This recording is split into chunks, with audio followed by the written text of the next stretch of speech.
안녕하십니까. 가업승계 전문 세무법인 신율입니다. 오늘 가업승계 컨설팅 세 번째 시간, 가업승계 증여 특례, 가수금 출자 전환, 분할 합병, 자기주식 이 네 가지에 대해서 알아보겠습니다. 가업승계 증여 특례는 많이 활용하고 있죠. 5억까지는 세금이 없고 그 이후에 이제 30억은 10%의 세율이다 보니까 사실 상당히 좋은 절세 전략입니다. 작년 12월부로 이 증여특례를 활용해서 대표님의 지분을 비로소 없앤 회사가 있습니다. 이 회사는 저희랑 8년 걸려서 이게 다 이렇게 됐죠. 이 회사는 증여특례 하기 전에 이익소각도 했고 자기 주식도 했고 또 사내근로복지기금 여러 가지 전략을 혼용해서 썼습니다. 그래서 작년 12월부로 비로소 대표님의 지분을 없앴습니다.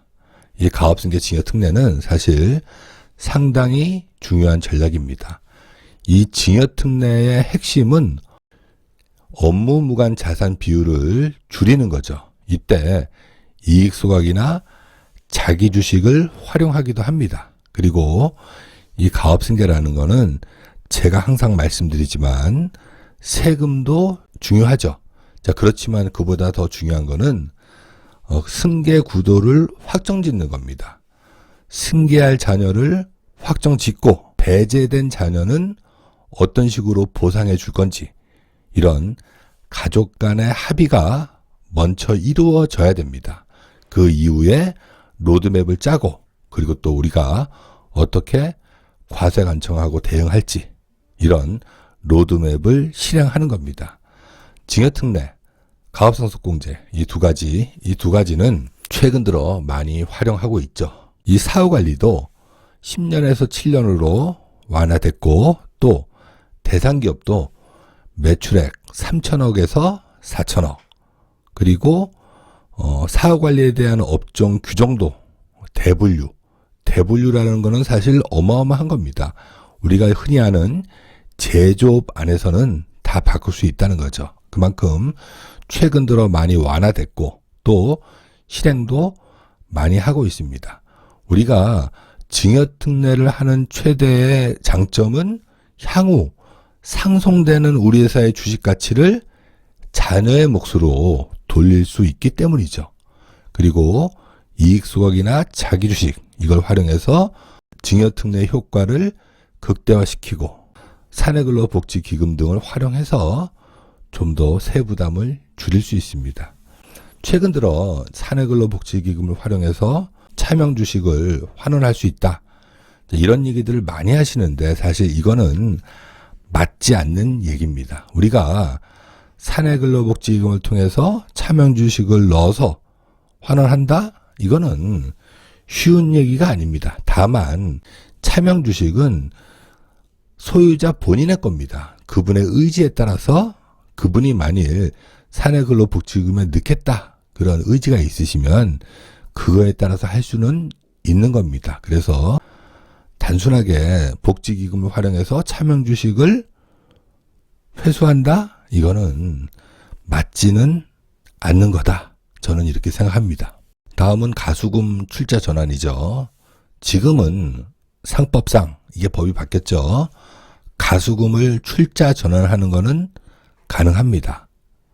예전에는 이게 안 됐던 이유가 가수금이 있으면 그걸 회사 밖으로 내보내고 그리고 다시 출자하고 뭐 이런 형식을 썼어야 되죠. 그렇지만 지금은 내가 갖고 있는 채권과 주식과 상계해서 출자할 수 있습니다. 우리가 가지급금은 심각하게 생각하지만 가수금은 그닥 심각하게 생각하지 않죠. 그렇지만 제3자가 봤을 때 과세관청에 봤을 때는 가지급금보다 가수금은 더 위험합니다. 가수금이 있다는 거는 혹시 우리 법인에서 과다하게 경비를 쓰는 게 아닌가? 아니면 뒤로 버는 게 아닌가? 매출을 누락하는 게 아닌가? 이런 의심을 사게 됩니다. 그래서 반드시 가수금은 출자 전환을 통해서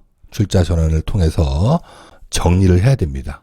이 가지급금은 부채입니다. 자, 이 부채라는 거는 상속 재산에서 차감돼야 되죠. 그렇지만 우리가 가지급금을 상속 재산에서 빼지 못하는 이유는 이게 이제 사전 증여랑 이어진다고 봅니다. 그래서 현실적으로는 가지급금을 상속 재산에서 빼지 못하듯이 이 가수금은 명백하게 상속 재산이죠. 이 가수금이 있다고 법인에서 이자를 받진 않죠. 자, 이 부분은 특정 법인에 대한 증여 이익 때문이죠. 그렇지만 상속이 개시되면 5년치 이자를 계산해서 상속 재산에 합산시킵니다. 부동산도 마찬가지입니다. 우리가 아버지 건물에서 무상으로 그 건물을 사용한다 그래도 이게 이제 상속이 개시되면 직전 5년치 임대료에 대한 것을 계산해서 상속세에 같이 합산해서 과세하죠. 자, 그래서 반드시 가수금은 출자 전환을 통해서 정리하도록 해야 되죠. 절세할 수 있는 방법들도 여러 가지 있습니다.